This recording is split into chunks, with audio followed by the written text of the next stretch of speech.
Hi, it's Scott Allen for The Raw. There were some really good things that came out of the Wallabies' win over the Pumas in Rosario last weekend, and today I want to look at one of the keys, attacking with numbers in support. The key to any successful attack is a team having multiple running options. Then your halfback and fly half can make a decision as to who's best to pass to and put them into a hole. Here Cooper's got Lineout coming back inside him, which helps hold the defence, and he's got Tamani and Kurandrani outside him.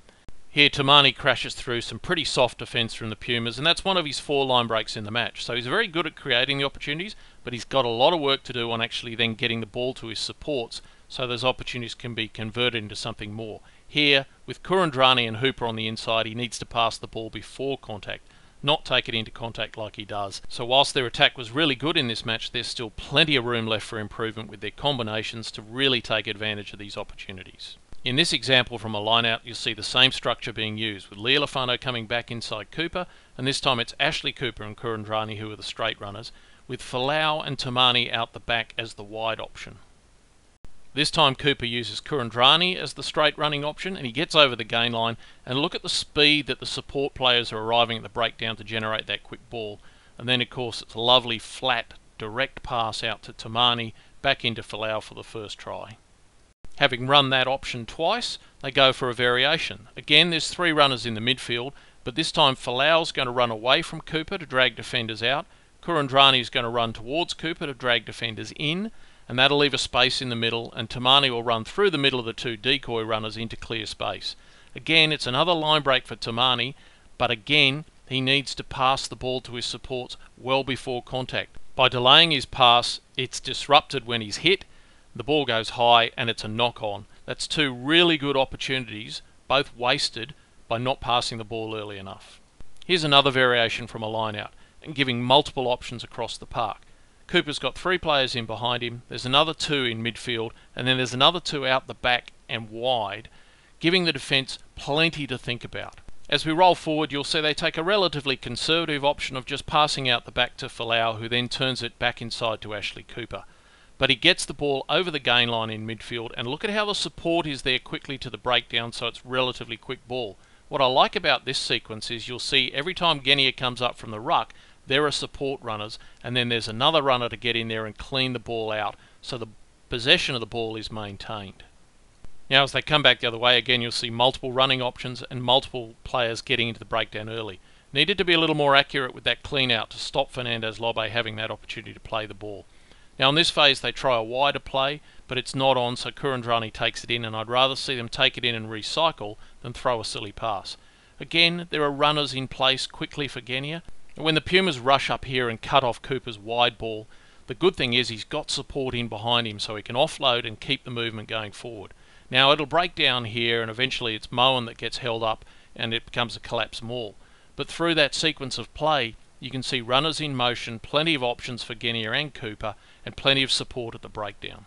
Now here's another example, and again it's from a line-out. So you can see that lots of the Wallabies' good attack came from their clean line-out ball they were winning. Here it's Genia who's got 3 options outside him, Tamani, Hooper and Horwell. And because of that, the defence is in 2 minds as to which runner to take, and that opens up the opportunity for Genia to do what he does best, and that's run the ball. These support runners are so important for Will Genia to get back to his best form. And here's another example from a line-out. This time they're going to use a loop play, which means that Cooper has to give the ball early. He can't take the ball to the line and engage the defence. He'll then loop around Kurandrani, looking to set up the wide runners. Now the Pumas defend this really well, and they've got both of the outside men covered. So there's no real opportunity out wide, and if Cooper throws this pass, they're marked, and it's going to make it harder for the forwards to get to the inevitable breakdown. Instead he takes the ball into contact, keeps it closer to his forwards, which allows them to recycle the ball, and the other good thing is look how many forwards were there when Genia looked up to pass the ball.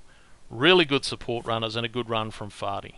Now the next clip shows the interaction between the forwards and backs really well. From a clearing kick, Cooper moves the ball wide to the other side of the field looking for opportunities out there, but there's nothing on. So rather than running to the sideline, Ashley Cooper takes the ball in, and with good numbers at the breakdown, Genia gets quick ball. And that allows him to get away from the base of the ruck and start setting up his runners. But you still need the runners. First up, it's Simmons who runs a good line, gets over the gain line. Good clean out at the breakdown, so it's good quick ball. Now it's going to be Horwell.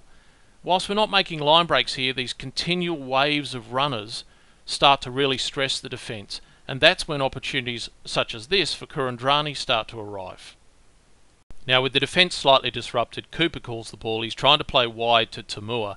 Moore's going to offer a different line and come inside, trying to hold the defence, which is good, but it takes him out of play as a support player. What I like is that then when he's caught wide, he reacts really urgently. He gets in behind Cooper to take the offload and keep the play going. Now at this breakdown, there are plenty of Wallabies around, but it's an inaccurate clean out. They have to throw too many numbers in, and they all go off their feet.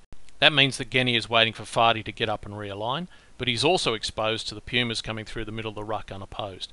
These basic errors show that the Wallabies have got plenty of improvement left in them. Fortunately, they all react really well, and they keep the play going. And it's a great combination here between Folau and Cooper. Cooper takes the ball to the line, and Folau running off his inside shoulder, something I'd like to see a lot more of.